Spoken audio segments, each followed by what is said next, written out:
ওই বাহলুল পাগলা ডাক দিয়া বলে, বাদশাহ রে,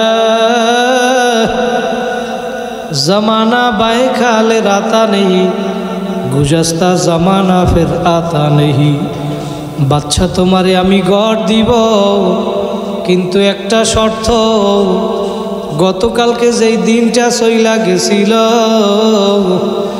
ওই দিনটা যদি আজকে আমারে আইনা দিতে পারো, তোমারে একটা নয় শত শত ঘর আমি দিয়ে দিব। ও আমার হাজারিবাগের বউবাজারের আমার যুবক ভাইরা, আমার মুরব্বী বাবারা, পর্দার আড়ালের মা বোনেরা, যাদের মাইকের আওয়াজ যাদের কানে যায়, একটু দিলের কান লাগাইয়া শোনো। কয়দিন দুনিয়ায় বাঁচবা, কেন দুনিয়ায় আসলা, কি করতেছ আর কি নিয়ে মাওলার কবরে রওনা করছ, তোমার আমার কোন দিন কোথায় কার মরণের ডাক আসবে তুমিও জানো না, আমিও কিন্তু জানি না। এই জন্য একটু আসন দিয়া বসো, মাথাটা নত কইরা দাও, দিলটাকে আমার মাওলার সঙ্গে লাগাইয়া দাও, আর মনে মনে ভাবো এই ঢাকা শহর থেকে দৈনিক শত শত লাশ গ্রামের বাড়ি নিয়ে যায়, একবার যে চলিয়া যায় আর কোনো দিন আসবে না। কথা বলেন ঠিক কিনা? মহিলাদেরকে 5টা সাদা কাপড়ের প্যাকেট বানাইয়া, পুরুষদেরকে 3টা সাদা কাপড়ের প্যাকেট বানাইয়া ওই গ্রামের বাড়ি কবরে নিয়ে ফালাইয়া রাখবে। বাবা, এখন তুমি আসন দিয়া বইসা চোখ দুইটা বন্ধ কইরা একটু তাকাইয়া দেখো, আল্লাহু আকবার। তোমার ইন্তেকালের পর কবি বলছে, রুহু তনসে উরগাই মুর্দা কি হালাত কিয়া হুই। তোমার রুহু বের হইয়া গেছে, এখন তাকাইয়া দেখো লাশটা বইরা রইছে। একটু মনকে বুঝাও রে মন, দুনিয়া এতদিন যাদেরকে আপন ভাবছিলা, এখন আর কাউকে কিন্তু দেখা যায় না। চোখ দুইটা বন্ধ করলে দেখবা তাকাইয়া, আপন আপন যাকে ভাবো কেউ তো তোমার আপন না। এক আপন হইল দয়ার নবী, আর এক আপন জোরে বলেন কে, আরো জোরে বলেন কে? আমার মাওলায় ডাক দিয়া বলে, বান্দা বান্দিরা, আমি তোদেরকে বড় আদর করিয়া বানাইছি। আমি মাওলার ছেলেও নাই মেয়েও নাই, লামি আলি দোয়ালামি উলাত, আমি কাউকে জন্ম দেই নাই, কারোর থেকে আমি জন্ম নেইও নাই। আমি মাওলা এটা পছন্দ করি না, তোরা আমি মাওলারে ডাকবি। বান্দা বান্দি, আমি তোদেরকে বড় আদর করিয়া বানাইছি, তোদেরকে আমি জবান দান করলাম, ওই জবান দিয়া মাকে মা বলিয়া ডাকো, বাবারে বাবা বলিয়া জবান দিয়া ডাকো, তোর মা বাবার অন্তরটা ঠান্ডা হইয়া যায়। কিন্তু তোর ওই জবানটা দিছিলাম তো আমি মাওলা, ওই জবান দিয়া যদি আমি মাওলারে একবার আল্লাহ বলিয়া ডাক দিতি, তুই ডাক দিতে দেরি। আমার মাওলা বলে, উদউনি আস্তাজিব লাকুম। বান্দা বান্দি, আমি মাওলা তোদের ডাকে সারা দিতে দেরি করব না। আমার মাওলা তো দয়ার মাওলা। আমার মাওলা হাদিসে কুদসির ভিতরে জানায় দেয়, সাবাকত রহমাতি আলা গদবি। আমি মাওলার রহমত রাগের থেকে প্রাধান্য পাইয়া যায়। বান্দা বান্দি, তোদেরকে আমি বড় আদর করিয়া বানাইলাম, তোদেরকে আমি বানাইছি, ওমা খলাকতুল জিন্না ওয়াল ইনসা ইল্লা লিয়াবুদুন। তোরা বান্দা বান্দি আমি মাওলার ইবাদত করবি, তোদেরকে বানাইছি আমার ইবাদতের জন্য। আর দুনিয়ায় যা কিছু দেখো সব আমি বানাইলাম তোদের জন্য। দুনিয়ায় সব আমি মাওলার সিজদা করে। আলাম তারা আন্নাল্লাহা ইয়াসজুদু লাহু মান ফিস সামাওয়াতি ওয়া মান ফিল আরদ আমার মাওলা বলে বান্দা বান্দি একটু তাকাইয়া দেখ, পাহাড় পর্বত নদী নালা সাপ বিচ্ছু গরু ছাগল সব আমি মাওলার হুকুম মানে আমি মাওলাকে সেজদা করে। আর তোরা 3.5 হাত মানুষ এত বুদ্ধিমান হইয়া গেলি, তোরা আমি মাওলার নেয়ামত ভোগ করি আমি মাওলার হুকুম মানবি না। দুনিয়ায় আমার দেওয়া নেয়ামত তোরা ভোগ কর, কিন্তু সমস্যা নাই।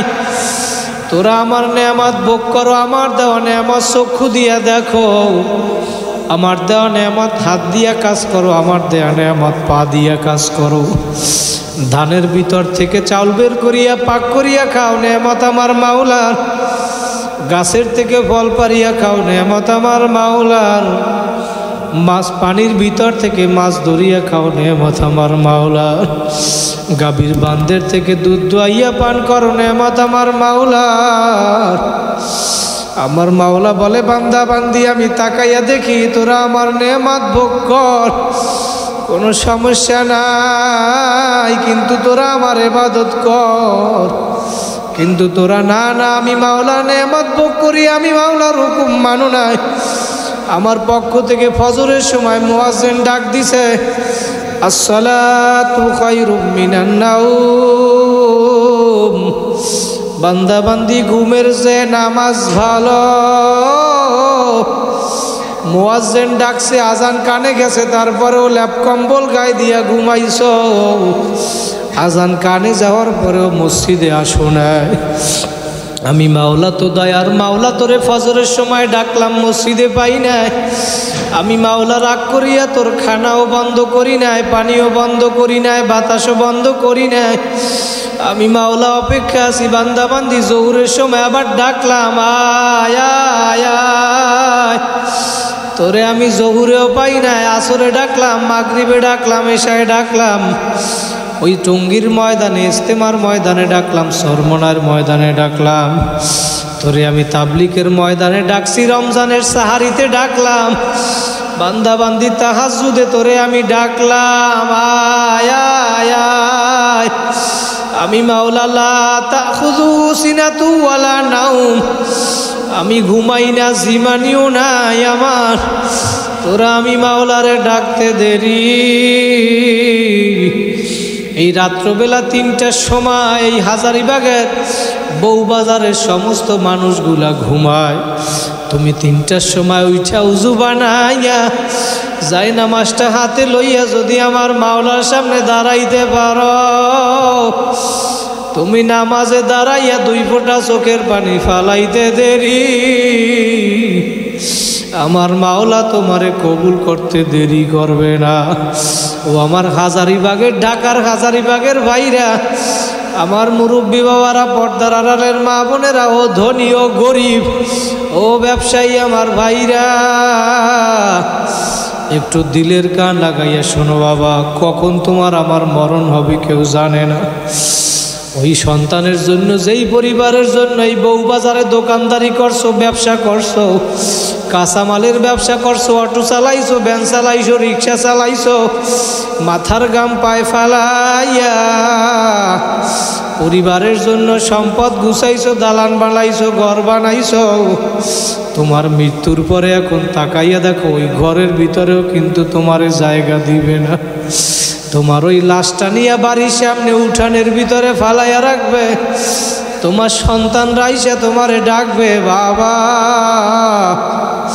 কই জব তো আর দিবা না। আমার ভাইরা, আমার মাওলার হুকুম মাইনা, নবীর সুন্নাত তরিকা মাইনা তারপর কবরে যাওয়া লাগবে, কথা বলেন ঠিক কিনা? আমার মাওলার হুকুম মাইনা নামাজ পইরা নবীর সুন্নাত তরিকায় চইলা কারা কারা কবরে যাইতে চান, আর একবার 2টা হাত জাগাইয়া জোরে আল্লাহ বলিয়া ডাক দেন, আরো জোরে ডাক দেন আল্লাহ। আমার মাওলা দেখুক এই ময়দানে বান্দাগুলা বইসা রইছে, দুনিয়ার কোনো উদ্দেশ্য নাই নাই নাই। ও আমার বাবারা, আমার মা বোনেরা, একটু দিলের কান লাগাইয়া শোনো। দৈনিক শত শত লাশ পত্রিকায় দেখা যায়, রোড অ্যাক্সিডেন্টে, বাইক অ্যাক্সিডেন্টে, গাড়ি অ্যাক্সিডেন্টে, লঞ্চ ডুবিয়া মারা যায়। তোমার আমার কোন দিন কোথায় মরণ আসবে, কোন দিন কোথায় মরিয়া পড়িয়া থাকবা কেউ জানে না। এই জন্য মনকে বুঝাও রে মন, আজকেই মাহফিল জীবনের শেষ মাহফিল মনে করিয়া এই ময়দানে এখন তাহাজ্জুদের সময় চলে আসছে। আমার মাওলা প্রথম আসমানে চলে আসছে। আমার মাওলা কেমন জানি ডাক দিয়া বলে, বান্দা বান্দি আমি সারাদিন তোদেরকে ডাকলাম, তোদেরকে আমি পাই নাই। আমি মাওলা তো দয়ার মাওলা, তোদেরকে আমি কত ভালোবাসি। আমি মাওলা এই জন্য নিজেই এখন প্রথম আসমানে চলে আসি তোদেরকে ডাকার জন্য। আমার মাওলা প্রথম আসমানে আইসে এখন ডাকে, হাজারিবাগের ও আমার বান্দা বান্দিরা, তোদের কার কি প্রয়োজন আমি মাওলার কাছে আয় আয় আয়। আমি মাওলায় অপেক্ষা আছি, বান্দা বান্দি তোরা কখন আমারে ডাকবি। তোরা আমি মাওলারে ডাকতে দেরি, আমি মাওলা তোদের ডাকে কবুল করতে দেরি করব না। ও আমার বাইরা 2 ফোঁটা চোখের পানি ফালাও। আজকে এই তাহাজ্জুদের সময় যদি 2 ফোঁটা চোখের পানি ফালাইয়া আমার মাওলাকে ডাকার মতো ডাকতে পারো। আল্লাহু আকবার। ইয়াবাম উরা ইয়ানা ইয়াবাম জুস্তে জুই মিকুনাম হাসিল আয়াত ইয়ানা আয়াত আর জুয়ে মিকুনাম। বান্দা বান্দি আমার মাওলারে ডাকার মতো ডাকতে থাকো। দুনিয়ার মানুষ আসামিরে খোঁজ করে শাস্তি দেওয়ার জন্য, আসামিকে খোঁজে শাস্তি দেওয়ার জন্য দুনিয়ার মানুষ। আর আমার মাওলা আসামিকে খুঁজে মাফ করার জন্য। দুনিয়ার মানুষ আসামিকে শাস্তি দিয়া মজা পায়, আর আমার মাওলা শাস্তি না দিয়া আমার মাওলা মাফ কইরা দিতে মজা পায়। জোরে বলেন সুবহানাল্লাহ। আমার মাওলায় অপেক্ষা আছে দিনের অপরাধীকে ক্ষমা করার জন্য। রাত্রবেলা আমার মাওলার কুদরতি ক্ষমার হাত প্রসারিত কইরা দেয়। দিনের অপরাধীকে ক্ষমা করার জন্য রাত্রে ক্ষমার হাত প্রসারিত করে আমার মাওলা। রাতের অপরাধীকে ক্ষমা করার জন্য দিনের বেলা তার ক্ষমার হাত প্রসারিত করে। ও আমার ঢাকার হাজারিবাগের আমার যুবক ভাইরা, আমার মুরব্বী বাবারা, পর্দার আড়ালের মা বোনেরা, একটু দিলের কান লাগাইয়া শোনো। আসন দিয়া বসো, 2 ফোঁটা চোখের পানি ফালাও। আমার মাওলার দিল সাথে দিলটা লাগাইয়া দাও। আর মনে মনে ভাবো, কোন দুনিয়ার পাগল হইছ, কোন দলের পাগল হইছ, কোন নেতা নেত্রীর পাগল হইছ, কার জন্য জীবন দাও। আমার মাওলা তোমারে আমারে কেন দুনিয়ায় পাঠাইলো, আর কি করতেছ রে বাবা? কি নিয়া কবরে রওনা করছ? নিকাশ মিলাইয়া তারপর কবরে যাইয়া শুইও। বাবা, কবরে কিন্তু কোনো পরিচয় চলবে না, দলের পরিচয় চলবে না, নেতা নেত্রীর পরিচয় চলবে না। কারণ আল্লাহর নবী তার মেয়ে ফাতেমাকে, কলিজার টুকরা মেয়ে ফাতেমা, আল্লাহ নবী তার মেয়ে ফাতেমাকে নসিহত করছিল, ইয়া ফাতেমা তো আনকিদি নফসাকে মিনান নার। ও ফাতেমা, কবরে গিয়ে আমি পয়গাম্বরের পরিচয় দিয়া নাজাত পাইবা না। নিজের আমল নিজে করিয়া যাও। আল্লাহর নবী যদি তার মেয়ে ফাতেমাকে নসিহত করতে পারে, ও আমার পর্দার আড়ালের মা বোনেরা, তুমি কার পাগল হইছো, কার জন্য বেপর্দায় চলো, কার জন্য বেনামাজি হও? সৌন্দর্য আমার মাওলার দেওয়া কাকে দেখাও? আমার মাওলার দেওয়া সৌন্দর্য বেপর্দায় হইয়া তুমি কাকে দেখাও? তুমি যদি এখন দুনিয়া থেকে বিদায় হও, তোমার স্বামী আর একজন স্ত্রী নিয়ে আনন্দ ফুর্তি করবে। ও যুবক, তুমি যদি এখন বিদায় হও, তোমার স্ত্রী কয়েকদিন পরে আর একজন স্বামী নিয়ে আনন্দ ফুর্তি করবে। তোমার কিন্তু আর খোঁজ নিবে না। এই জন্য বাবা, দুনিয়ায় কিন্তু কেউ আপন না, আপন না। দুনিয়ায় চিরজীবন থাকার জায়গা না, দুনিয়ায় চিরজীবন কেউ থাকতেও পারবে না। আমার নবীও কিন্তু চিরজীবন দুনিয়ায় থাকতে পারে নাই। যদি চিরজীবন দুনিয়ায় কেউ থাকতো, আল্লাহু আকবার কিতাবে আসছে মা মাতা মুহাম্মদ, তাহলে আমার নবী চিরজীবন দুনিয়ায় থাকতো। আমার নবীও তো চিরজীবন দুনিয়ায় থাকতে পারে নাই, পারছে? নবী যেহেতু দুনিয়ায় থাকতে পারে নাই, তোমার আমার কি অবস্থা হবে? ভাইরা, আল্লাহর নবীও কিন্তু দুনিয়া থেকে বিদায়। আল্লাহর নবী যদি তার মেয়ে ফাতেমাকে নসিহত করতে পারে, আল্লাহু আকবার, আল্লাহ নবীর ইন্তেকালের সময় মালাকুল মউত আইসা আল্লাহ নবীর ঘরের দরজায় যখন আঘাত করলো, মালাকুল মউত ঘরের দরজায় আঘাত করার পর আল্লাহু আকবার, আল্লাহু আকবার, আজরাইল আলাইহিস সালাতু ওয়াস সালাম ঘরের দরজা আঘাত করার পর ভিতর থেকে ফাতেমা বলে, ঘরের দরজার বাহিরে কে আমার কাছে বলো, আমার বাবা বুকের ব্যথায় অসুস্থ, তোমার কি প্রয়োজন আমার কাছে বলো। 2-3 বার নিষেধ করার পরেও মালাকুল মউত শোনে না। আজরাইল ডাক দিয়ে বলে, ফাতেমা তোমার কাছে বললে হবে না, আমারে নবীর সাথে সাক্ষাৎ করতে দাও। আল্লাহ নবীকে ফাতেমা যাইয়া বলে, আব্বা জান, দরজার বাহিরে কে আসছে? এত বড় কার সাহস? আমি 2-3 বার নিষেধ করার পরেও সে শোনে না, সে নাকি আপনার সাথে দেখা করবে। আমার নবী ডাক দিয়া বলে, ফাতেমা, দরজার বাহিরে দিয়ে আসছে দুনিয়ার আর কেউ না, কেউ না, দরজার বাহিরে যে আসছে মালাকুল মউত আজরাইল। আল্লাহর নবীর এই কথা শুইনা ফাতেমা কান্দে। ফাতেমা বলে, আব্বা জান, মালাকুল মউত কাকে নেওয়ার জন্য আসছে, আপনারে নাকি আমারে? আল্লাহর নবী বলে, ফাতেমা আমারে নেওয়ার জন্য আসছে। আল্লাহর নবীর এই কথা শুইনা ফাতেমা আরো কান্দে, কারণ আল্লাহর নবী বলছে, মেয়েরা বাবারে বেশি ভালোবাসে, আর বাবারাও মেয়েরে বেশি ভালোবাসে। আল্লাহু আকবার, যার মেয়ে আছে সে জানে। আল্লাহর নবী বলে, ফাতেমা কান্দিও না, টেনশন করিও না, 6 মাস পরে তোমার আমার সাক্ষাৎ হবে। ফাতেমার আর বুঝতে বাকি নাই, 6 মাস পরে আমিও দুনিয়া থেকে বিদায় হইয়া যাব। ফাতেমা রাদিয়াল্লাহু তাআলা আনহা কলিজার টুকরা নবীর মেয়ে ফাতেমা যেদিন ইন্তেকাল হবে, ওই দিন আল্লাহর নবী আইসা ফাতেমার ঘরে রাত্রবেলা স্বপ্নে দেখাইছে। ওই দিন সকালবেলা হযরত আলী রাদিয়াল্লাহু তাআলা আনহু আইসা প্রতিদিন সকালবেলা ফজরের পরে ফাতেমারে জায়নামাজে পাইতো। ওই দিন আলী আইসা আর ফাতেমারে জায়নামাজে দেখে না। আলী আইসা বলে, ফাতেমা, প্রতিদিন তোমাকে আমি ফজরের পরে আইসা জায়নামাজে পাই, আজকে তোমারে আমি কেন জায়নামাজে পাইলাম না? ফাতেমা ডাক দিয়ে বলে, আলী রে, আমার আব্বা আজকে আমারে রাত্রবেলা স্বপ্নে দেখাইছে। আমি রাত্রবেলা স্বপ্ন দেখি আমার বাবা অন্ধকারের ভিতরে আমার ঘরের ভিতরে আইসা কি যেন খোঁজ করে। আমি ডাক দিয়ে বলি, আব্বা জান, আপনি অন্ধকারের ভিতরে কি খোঁজ করেন? আল্লাহর নবী বলে, ফাতেমা, আমি তোমারে খোঁজ করি, আমি তোমাকে নেওয়ার জন্য আসছি। আল্লাহর নবী বলে, ফাতেমা রে, তুমি আজকে সাহারি করবা দুনিয়ায়, ইফতারি করবা আমার সাথে জান্নাতে। জোরে বলেন সুবহানাল্লাহ। ফাতেমা এবার আলীকে বলে, আলী, আমার আব্বাই যেই স্বপ্ন দেখাইছে আমার আর বুঝতে বাকি নাই, আমি আজকে দুনিয়া থেকে বিদায় হইয়া যাব। আলী এখন চোখের পানি ফালায় আর বলে, ফাতেমা, আমিও তো স্বপ্নের ব্যাখ্যা জানি। ফাতেমা বলে, আলী, আপনার হাসাইন হুসাইন যে একটু ডাক দেন, আমার বুকের ভিতরে মৃত্যুর যন্ত্রণা শুরু হইয়া গেছে, আপনি আমার বুকের উপরে একটু হাত রাখেন, আর আপনি আমারে মাফ কইরা দিয়েন, আমি অসুস্থর সময় আপনার খেদমত করতে পারি নাই।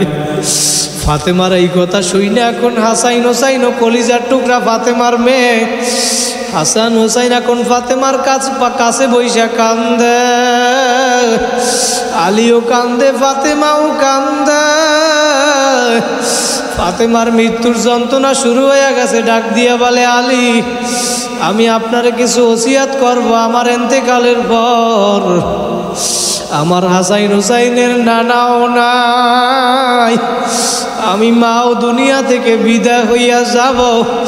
কিন্তু আপনাকে আমি ওসিয়াত কইরা গেলাম আমি ইন্তেকালের পর আপনি দ্বিতীয় বিবাহ করবেন, কোনো সমস্যা নাই, কিন্তু আমার নসিহত আপনি সপ্তাহে 7 দিন শনিবার রবিবার সোমবার মঙ্গলবার বুধবার বৃহস্পতিবার শুক্রবার এই 7 দিনের ভিতরে 6 দিন আপনি নতুন বিবির সাথে ঘুমাবেন, আর শুক্রবার দিন আমার হাসাইন হোসাইনের কোলের মধ্যে লইয়া হাসাইন হোসাইনের সাথে শুক্রবার আপনি ঘুমাবেন।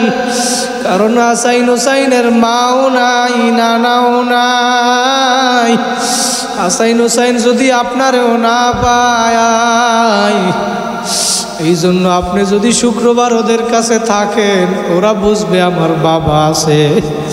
ও আমার হাজারিবাগের বাইরা কার মা নাই কার বাবা নাই, যার মা বাবা নাই ও জানে মা বাবা কি জিনিস। আল্লাহু আকবার। কয়েকদিন আগে আমাদের বরিশালের শামীম ভাই বলতেছিল, হুজুর আমার বড় বোন দুনিয়া থেকে বিদায় হইয়া গেছে। বলে আমার বড় বোন একটা ছোট বাচ্চা রাইখা গেছে, ওই বাচ্চাটা রাত্রবেলা ওর খালাম্মার কাছে ঘুমায়, কিন্তু রাত্রবেলা ঘুমের ভিতরে চিল্লাইয়া মা মা কইরা ডাক দেয় আর বলে খালাম্মা আমার মায়ে কই, আমার আম্মা কোথায়। যার মা বাবা নাই সে জানে মা বাবা কি জিনিস। আল্লাহু আকবার। যেই মা বাবার উসিলায় দুনিয়ায় আসছো সন্তান, তোমার মা বাবা কবরে বইসা তোমার দিকে তাকাইয়া রইছে, কার পাগল হইছো, কার জন্য জীবন দাও, কার জন্য গুনাহ করো রে বাবা। শামীম ভাই বলতেছে, হুজুর ও তো ছোট মানুষ বোঝে না, ওরে একটা আমি নতুন জামা কিনিয়া দিলাম, ও এখন জামাটা পাইয়া আনন্দে বলতে আছে মামা আমি এই জামাটা গায়ে দিয়া প্রথমে আমার মাকে আমি দেখাবো। শামীম ভাই আমারে বলে, হুজুর ওর জামাটা ওরে গায়ে দেওয়াইয়া আর মার কবরের পাশে ওরে নিয়ে গেলাম, নতুন জামাটা গায়ে দিয়া কোনো ওর মায়ের কবরের পাশে ঘরে, মায়ের কবরের পাশে ঘরে আর ডাক দিয়ে বলে মা তাকাইয়া দেখো আমি নতুন জামা গায়ে দিছি, তুমি একটু তাকাইয়া দেখো। শামীম ভাই বলতে আছে, হুজুর ওর কান্না দেখে আমারও তো বোন, আমারও চোখে পানি চইলা আসছে। আল্লাহু আকবার। ভাইরা যার মা বাবা নাই সে জানে মা বাবা কি জিনিস। ও ভাইরা 2 ফোঁটা চোখের পানি ফালা, ভাইরা আজকের এই ময়দানে যদি 2 ফোঁটা চোখের পানি ফালাই আমার মাওলারে ডাকতে পারো, তুমি জীবনে যত গুনাহ করছো আমার মাওলার দরবার কিন্তু নৈরাশ হওয়ার দরবার না। আমার মাওলা তো দয়ার মাওলা, আমার মাওলা চায় বান্দা বান্দি তুই গুনাহ নিয়ে আমার কাছে আসবি, আমার মাওলা এটা চায় না। আমার মাওলায় চায় তুমি তওবা করিয়া গুনাহ ছাড়া নেকি নিয়ে আমার মাওলার কাছে যাবা। এই জন্য আমার মাওলা তোমার আমার জন্য রমজান মাস দান করলো। 11 মাস যত তুমি আমল নামায় গুনাহ গুনাহ গুনাহ, 11 মাস যত গুনাহ করছো আমার মাওলা ডাক দিয়ে বলে বান্দা বান্দিরে সামনে রমজান মাস আসছে, এই রমজান মাসে যদি রোজা রাখতে পারো নামাজ পড়তে পারো, তুই 11 মাসে যত গুনাহ করছো রমজান মাসে তুই ইবাদত করতে দেরি, আমি মাওলা তোর পিছনের গুনাহ খাতাগুলি মাফ করতে দেরি করব না। জোরে বলেন সুবহানাল্লাহ।